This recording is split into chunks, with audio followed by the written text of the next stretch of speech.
ter informações parece ser fácil na teoria, muito difícil na prática. As informações parecem que sempre travam em departamentos, travam naquelas pessoas que se acham tão importantes que não podem dar informação na hora certa. Isso é a realidade do que acontece. Mas depois que eu planejei e executei, eu tenho que controlar. Controlar é o que é? Medir o progresso, é avaliar o impacto, é acompanhar as métricas, aferir tendências, analisar rentabilidades e controlar os detalhes. Isso é controlar. Então o que a gente está fazendo nada mais é do que planejar e executar, isso é o que se espera, sem perder foco de analisar e compreender os riscos de tudo isso que acontece. Isso também a gente fala e todos os frameworks colocam neles como uma coisa muito bacana, que é o famoso PDCA, mas isso não é novo. Isso o Deming criou em 1913, quando ele trabalhava no Bell Institute. Está certo que na época os americanos não ligaram para isso, ninguém deu valor para o que Deming falava, precisou terminar a Segunda Guerra Mundial e ir para o Japão. No Japão ele conseguiu implantar todas as teorias de qualidade que ele tinha desenhado lá em 1913, fez com que os japoneses conquistassem o mercado americano, e o mercado americano falou, mas como é que os japoneses conseguiram fazer isso? Ele descobriu que foi um americano que ensinou os japoneses a trabalhar. Tanto que o prêmio mais importante de qualidade no Japão, vocês devem saber, é o prêmio Deming de qualidade. Até hoje ele é um cara, os japoneses fazem isso com Deus, eles endeusam ele. Foi o Deming que ajudou ele a sair da crise sem intuição. E Deming criou o seguinte, uma coisinha simples, ó. Você planeja, identifica o problema, analisa o fenômeno, analisa o processo, cria um plano de ação, executa aquilo que você planejou, controla aquilo que você executou e aonde você acha erros, você age e melhora e faz um processo contínuo. Que é o nosso famoso PDCA, Plano de Check-up. Tem algumas empresas que traduzem esse acrônimo de forma diferente. Vocês conhecem a outra tradução disso? Tem empresas que traduzem assim, ó, please don't change anything. Então, infelizmente, tem empresas que fazem isso, mas o correto não é isso. Concorda? Tem empresa que faz isso. O que são controles internos? E para a gente falar um pouco de compliance, né, já estou falando desde o começo, a gente precisa entender. O COSO define bem controles internos. E olha que interessante, o COSO não é só da área financeira, o COSO é um framework que fala de governança em qualquer nível de empresa. O COSO diz o seguinte, controle interno é um processo estruturado, realizado por pessoas ou por comitês. Quem? Pelo Conselho de Administração, pela administração e por pessoas da companhia. Visa fornecer segurança razoável contra a possibilidade de atingir o objetivo nas seguintes categorias: eficácia e eficiência das operações, confiabilidade dos relatórios e cumprimento de leis e regulamentos aplicados. Simples assim.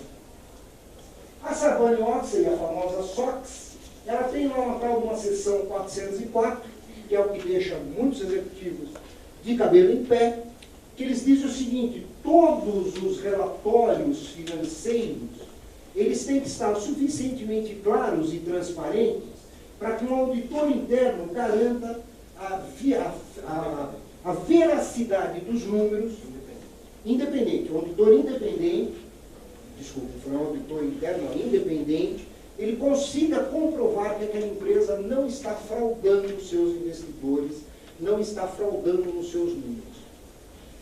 Simples de escrever, extremamente complexo de realizar, não é, Pedro? Bem complexo de realizar isso. Mas é o que a SOX diz. E nós sabemos que toda empresa americana que tem ações na Bolsa, não só americana, toda empresa que tem ações na Bolsa de Nova York é afeta ao SOX em todas as suas subsidiárias em qualquer país que elas estejam. Tá? Quais são as preocupações de quem trabalha com compliance? Tem que ser transparente, tem que ter compliance, ou tem que ter conformidade com aquilo que faz, tem que conhecer as melhores práticas, tem que entender de processo. Você não analisa riscos, você não analisa pontos de controle se você não conhece o processo. Você tem que buscar otimização e eficiência e você tem que conhecer os riscos e avaliá-los. Tudo isso para trabalhar nesse mercado aqui, que é extremamente simples. Né? Uma empresa é tão simples, ó. É só tudo isso. Então, uma empresa tem que conhecer a autorregulamentação, tem que conhecer o mercado que ela trabalha, tem que buscar diminuir tempos e recursos e tem que estar sempre aumentando a responsabilidade para tomar decisão. Quem mexe com compliance tem que ajudar essa empresa a andar, tem que ajudar essa empresa a ter os controles para que ela faça essas tomadas de decisões cada vez mais embasadas naquilo que é norma, que é política, que é procedimento. Eu sei que tem um caso muito fervilhante na mídia, com a questão da responsabilidade da Dilma, não vamos entrar em polêmica, mas se eu fosse olhar pelo lado do compliance, a responsabilidade final é dela, infelizmente. Porque ela alegar que ela não leu o relatório detalhado e, portanto, não tinha informação para tomar a decisão, isso é se ausentar da sua responsabilidade como gestor. Se o compliance deu a ela todas as informações, cabia a ela ler o relatório de 300 páginas, não as 2 folhas do resumo para tomar uma decisão do vulto que ela tomava. Então, como nós dissemos lá no começo, o executivo não pode se ausentar de planejar, não pode se ausentar de tomar a decisão, mas ele precisa de informações. Performance do negócio passa pela governança corporativa, que nem foi dito pelo Luiz, foi dito pelo Pedro também, e tudo isso tem uma série de coisas onde o compliance trabalha. Trabalha no controle de fraude, trabalha na auditoria de vendas, trabalha nos controles e monitoração contínua, trabalha na auditoria estratégica, trabalha no gerenciamento de qualidade de dados e, principalmente, numa fusão e aquisição. Às vezes, fusão e aquisição esquecem de chamar o compliance. Aí você faz a fusão e aquisição, você compra uma empresa de outro mercado que você não conhece, com outras leis, com outras políticas, com outras normas, que você esqueceu de analisar, e você põe para dentro da sua empresa e começa a perceber que aquela divisão agora começa a dar prejuízo, que não era bem o que você pensava. Eu pensei que eu fosse comprar ele e fosse fazer alguma coisa. Aí vem o chato do compliance e diz, mas a lei desse mercado diz que você não pode fazer. O que me disseram antes? Você me chamou antes para analisar. Isso é muito comum de acontecer. Tomadas de decisões, então, passam por todos esses serviços que vêm das informações. Daí a importância de ter todos os dados fluidos dentro da informação. Avaliação de risco, já foi dito, você tem que identificar os objetivos, tem que considerar riscos internos e externos, tem que ter critérios para medi-los. Riscos são medidos em critérios. Edson, a pergunta que você fez é o que passa na cabeça de todo mundo. Quer dizer, se minha fábrica vale 100 milhões, se pegar fogo eu vou perder os 100 milhões. Como é que eu posso dizer que 10 mil é meu risco exposto? É complicado. Porque se ela queimar amanhã eu perco 100 milhões. Se ela queimar daqui 10 anos eu perco 100 milhões. Então é uma tarefa difícil. Sensibilizar os executivos disso é difícil. Às vezes você tem que dar um baita susto nele. Cara, é o seguinte, se pegar fogo você perde o teu negócio. Você está afim ou não está? É essa mesmo que é a decisão que às vezes tem que falar com o executivo. Tá? Eu não sei quantos leram o exame da semana, esse mês aqui agora, que traz uma matéria muito interessante sobre a Alliance. Quem leu essa matéria? Sempre essa matéria. Essa matéria mostra o descontrole. A Alliance provavelmente perdeu uns 400 milhões de reais nos 3 primeiros meses do ano. Quem quiser ter interesse, procura exame, que é uma matéria muito interessante. Essa matéria fala de compliance, fala de CP, fala de uma série de fala de riscos. Tá? Então, a atividade de controle, ela trabalha em cima de políticas e procedimentos. Ela trabalha em cima de autorizações, de verificações, de segregação de funções. Ela trabalha em cima de revisão de rentabilidade. Ela trabalha em cima de análise efetuada pela direção. O compliance é uma área que tem a abertura dentro da empresa para trabalhar em todas as áreas. Tá? Gestão de risco não significa atingir os objetivos sem risco. Hein? Se a gente acha que a gente vai fazer uma análise de risco para zerar os riscos da nossa empresa, isso não existe. Ninguém vive sem risco. Nós podemos mitigar e diminuir os riscos. Mas riscos têm que ser gerenciados. E como é que eles são gerenciados? Através do controle interno. E quando eu falo de controle interno, eu falo de compliance. Então, o ponto de controle é a etapa do processo que necessita de algum tipo de atenção. E é isso que eu vou fazer. Aonde exige atenção, eu vou fazer um controle. E como é que podem ser esses controles? Proativos, eu identifico e ajo enquanto está ocorrendo o problema. Reativo, eu ajo depois que ocorre o problema. E ativo, eu ocorro durante o problema. Mas o importante é que qualquer controle que eu faça, eu tenho que monitorar, corrigir e garantir. O Pedro Luiz falaram muito. É isso que permeia. Eu tenho que monitorar, eu tenho que planejar, eu tenho que agir, eu tenho que fazer, eu tenho que corrigir, eu tenho que checar o que está sendo feito. Riscos mais comuns, processos mal definidos, emissão de documentos sem controle, entrada de dados, processamento de sistemas, fraudes. Esses são os riscos mais comuns do fraude. Passos, então, para a gente controlar o risco. Eu tenho que conhecer processos. Eu não posso fazer análise de risco se eu não conhecer processos. Eu tenho que conhecer objetivos organizacionais. Como é que eu vou analisar um risco se eu não sei onde a empresa quer chegar? O que ela realmente é importante, eu considero importante para o negócio. Eu tenho que mensurar risco, sem mensuração não é risco. Eu tenho que ter aquele risco, o que pode acontecer de errado se aquele risco acontecer. E eu tenho que ter atividade de controle para tudo. Riscos falam de identificar pessoas, falam de dar probabilidades, falam de dar impacto probabilidades. Eu tenho que definir os meus objetivos, eu tenho que comunicar aos profissionais que eles estão sendo controlados. Compliance é transparente. Eu não vou ficar controlando para depois dizer, aqui peguei. Não, eu tenho que dizer para a pessoa, você está sendo controlado. Esses indicadores controlam a sua performance, controlam a sua atuação.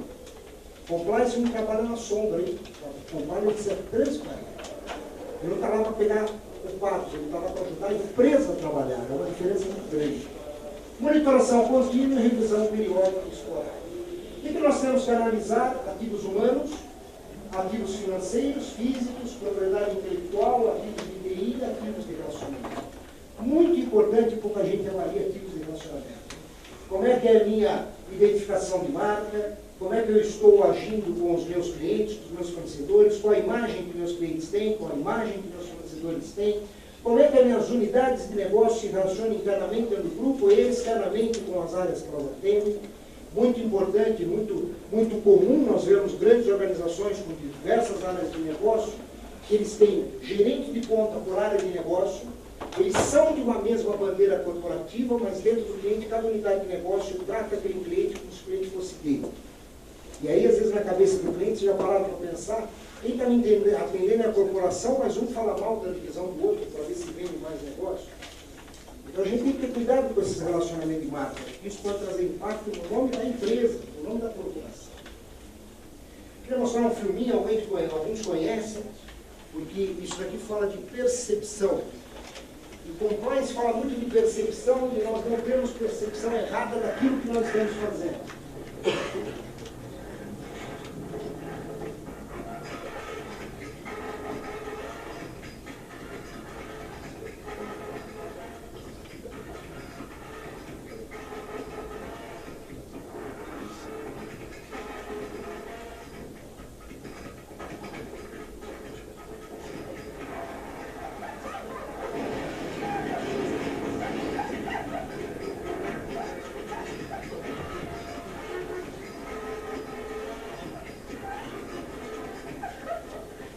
De percepção, né? A pessoa estava simplesmente se alongando, ele chega, pensa que ele queria jogar o carro pelo barranco, ele vai lá e ajuda. Ele nem pergunta e vai lá e ajuda. Cuidado quando a gente está fazendo uma análise de risco, não fazer isso. Temos a percepção errada de que aquilo pode impactar na organização. Pode criar um grande desastre, ou ser um profeta do apocalipse, e aí nós vendermos mais do que efetivamente vai acontecer. Rapidamente, tenho mais 5 minutos, já estou me avisando ali. Eu queria mostrar um compliance na prática, porque muitas vezes a gente fala assim, mas eu quero fazer compliance. Por acaso é um sistema que está aqui, mas não é esse o foco, vocês podem fazer isso numa planilha de Excel, mas o importante é que tenha isso controlado. Compliance fala em conformidade com lei, fala adequação de normas, fala participação na aprovação de novos produtos. Todos aqui são altos executivos que chamam a pessoa de compliance quando vai fazer um alto produto. Poucos. Porque não é prático. Compliance é o chato. Fica dizendo que tem uma normativa que o Banco Central fez, ou tem uma normativa nova, por exemplo, em hospitais tem as normativas, então eu não posso fazer aquilo que eu quero, porque a normativa me impede. Então não chame esse cara quando nós vamos fazer um produto novo, porque ele vai dizer um monte de coisa que não pode. Aí ele faz o produto, e aí ele vem e diz, o produto não pode ir para o ar, porque se ele for vai atingir isso. É melhor ter chamado antes. Atua junto às áreas de negócio, reporta riscos, dissemina altos padrões éticos e fortalece a cultura de controles internos. A primeira coisa que vocês têm que fazer é definir categoria de risco. Para quem é do mercado financeiro, isso é fácil, porque o Bacen já tem isso na 3380, na 3347, já definiu tudo isso em um monte de normativa. Para os outros mercados, façam uma adaptação. Vejam o que é risco para vocês. É um risco operacional, é uma fraude interna, é uma fraude externa, é uma demanda trabalhista, é uma prática inadequada recreativa à finança. Quais que são os fatores de risco que são importantes? Peguem esses fatores de risco e criem eventos de risco. um fator tem que estar associado a um evento. O evento é o que pode acontecer dentro daquele fator. Por exemplo, dentro de um evento de risco de fraude interna, eu posso ter uma transação realizada sem autorização de alçada não competente, eu posso ter uma aprovação de deliberação realizada pela alçada não competente, eu posso ter uma falsificação, uma adulteração de um documento. Eu preciso conhecer esses eventos que podem trazer problema. Mais do que isso, eu preciso conhecer quais são os documentos, quais são os relatórios, quais são as informações que atendem compliance, que atendem normas, que atendem políticas, que atendem leis que são necessárias. Então eu tenho que relacioná-lo. Por exemplo, no mercado financeiro, todo mês você tem que mandar o CADOC 3040 para o Bacen. Você tem que mandar o CADOC 4010, que são relatórios que dão toda a movimentação do banco, toda a movimentação da corretora, toda a movimentação das instituições financeiras. Então eu tenho que ter um evento que me garanta que o CADOC foi emitido. Eu tenho que ter um evento que me garanta que todos os contratos que eu tenho, dentro do período mensal, eles têm que estar assinados, eles têm que estar completos. Isso vale para todo tipo de coisa. Depois eu tenho que ligar cada um desses eventos, eu tenho que ligar ele a processo. Eu tenho que saber quem faz, eu tenho que saber como faz, se der algum erro, eu tenho que saber com quem eu converso. E um processo tem que ter um nome, um dono. O processo dentro da empresa não existe por ele mesmo. Ele tem que ter um dono de processo, e é dessa pessoa que eu vou cobrar. E, finalmente, eu tenho que ter tudo isso no controle de um plano de ação. Se deu errado o meu evento, eu tenho que saber para quem eu mando aquela informação e que tipo de informação eu vou esperar de volta. Eu tenho que solicitar uma alteração e eu tenho que solicitar que aquilo seja feito. Então, quais são os desafios de compliance? Compliance tem que ter um monitoramento eficiente, ele tem que trabalhar focado na gestão, ele tem que ter a necessidade de sistemas que auxiliem essa função e ele tem que trabalhar desenvolvendo ou olhando para a área de negócio.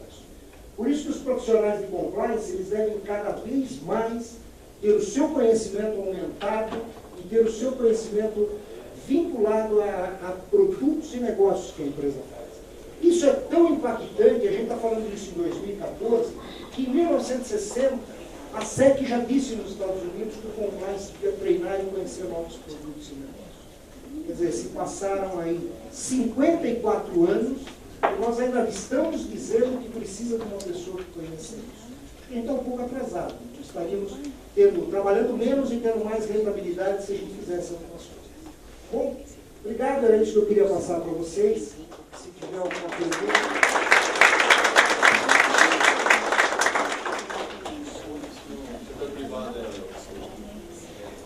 Em grande porte, eu acredito.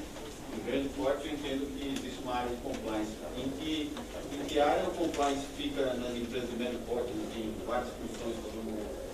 A área ideal para o compliance que fica direto ligado ao conselho de administração, mesmo de uma empresa pequena, ou ao diretor executivo principal. Não existe área de compliance ligada a uma diretoria administrativa e financeira. Eu sei que todo mundo faz isso por uma questão de comodidade. Mas é errado. O compliance é estratégia. Agora, o que acontece muitas vezes é que a pessoa de compliance, e isso está entre nós, a gente pode falar aqui dentro, nós estamos só em quatro paredes e a internet que está nos ouvindo. A pessoa de compliance às vezes tende a ser muito chata. E alto executivo não gosta de pessoa chata. Então o cara fica cutucando muito, o cara fala, ixi, olha, você é da área administrativa, se você entende esse cara que é chato, então ele fala com você e você traduz para mim o que ele quer dizer. E aí o cara de compliance perde o poder e a importância que ele tem que ter. Mas é uma área que tem que estar ligada à alta administração. Além de parabenizá-lo pela apresentação, a minha pergunta é exatamente essa questão da conscientização da alta administração com relação a esse papel do compliance como um acelerador do negócio e não como um freio. Né? A gente sabe que é corriqueiro se falar que, por exemplo, o anagrama chinês da crise, da oportunidade, do risco da oportunidade, né? Mas fala-se em risco mais com a visão de ameaça, de risco negativo e não de risco positivo.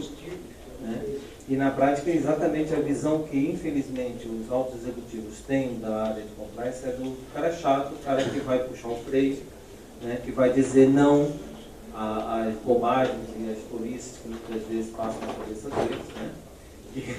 E vai puxar o carinha para a realidade. Mas que exemplo se poderia dar realmente de você sensibilizar a alta direção da empresa ou da organização de que aquela informação que o compliance pode agregar ao negócio, ela é importante como acelerador do negócio. Melhores exemplos são o mercado financeiro. Porque no mercado financeiro, o compliance desde 1960 é lei no mercado financeiro. Só que as pessoas de compliance no mercado financeiro, e várias que eu conheço, elas têm uma visão agregadora no negócio. E elas falam com a alta direção numa linguagem que a alta direção entende, não uma linguagem de chatice. Porque, caídos de nós, eu sou pessoa de TI desde 78, faz um bom tempo, já fui da época do Manfred também, eu posso falar de TI com muita propriedade. A área de TI é tão chata quanto compliance. Porque a área de TI entra para um autogestor e vai dizer que o flip-flop de não sei o que, daquela rebiboca, se não for comprado e trocado, a empresa perde. O cara não entende nada disso. As boas pessoas da área de compliance conseguem levar a informação em linguagem de negócio. Ele chega para o gestor e diz assim, tua ideia é fantástica. Esse novo produto pode nos rentabilizar muito. Porém, veja, tem uma normativa que diz isso, isso e isso. Podemos até ir contra a normativa, só que se nós formos pego na abstração. Eu aconselho que a gente não vá. Porque a rentabilidade desse produto vai ser menor do que uma eventual multa que a gente pague por ter sido pego fazendo esse produto. Você passa a falar uma linguagem de negócio, você passa a dizer, não pode, porque a lei disse que não pode, eu não vou deixar, e se você fizer, eu vou chamar a auditoria e vou dizer que você está fazendo. Que é o que compliance faz. Mas por que compliance faz isso? Porque compliance não entende negócio. Muitas empresas pegam o auditor, nada contra o auditor, eu gosto do auditor, pega o auditor e joga para ser o cara de compliance. Vocês já viram o auditor tentando falar de negócio? De novo, nada contra o auditor. Ele só vai pôr problemas. E a pessoa de compliance, além do problema, tem que ajudar o negócio. Tem que dizer, esse negócio tem que crescer. Esse negócio... Poxa, se eu não consigo fazer, porque essa normativa me impede, que arquitetura eu posso pôr nesse produto que eu consiga atender as demandas do meu negócio sem infringir a normativa que existe naquele mercado? Exatamente.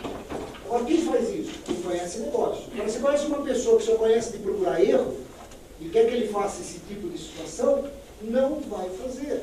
Esse é o grande erro que acontece no mercado. Pessoas de compliance não podem vir do mercado de auditoria. Pessoas de compliance vêm do mercado de negócio. É uma área muito importante. O mercado financeiro entende muito isso. Bancos entendem muito isso. Tanto que os bancos, as áreas de compliance são muito respeitadas. Mais até do que governança e risco. Porque enquanto governança deveria governar, e a gente sabe como é difícil governar, e risco é sim o cara chato que diz que a probabilidade de perda é tanto, compliance é o cara que pega tudo isso e diz para a alta direção. Vamos lá, vamos fazer negócio. Só que esses negócios têm esses impactos, esses negócios podem dar esses erros. Esses erros traduzidos em dinheiro podem representar isso. E aí, Edson, não é uma probabilidade de risco, é efetivo. Se eu fizer e passei a me pegar, eu pago tanto. Posso correr o risco? Posso. É apetite de negócio, qualquer empresa corre risco. Mas eu vou estar sabendo exatamente o que vai acontecer. Tá bom? Pessoal, muito obrigado. Acho que terminou o tempo, já puseram fim ali umas 3 vezes.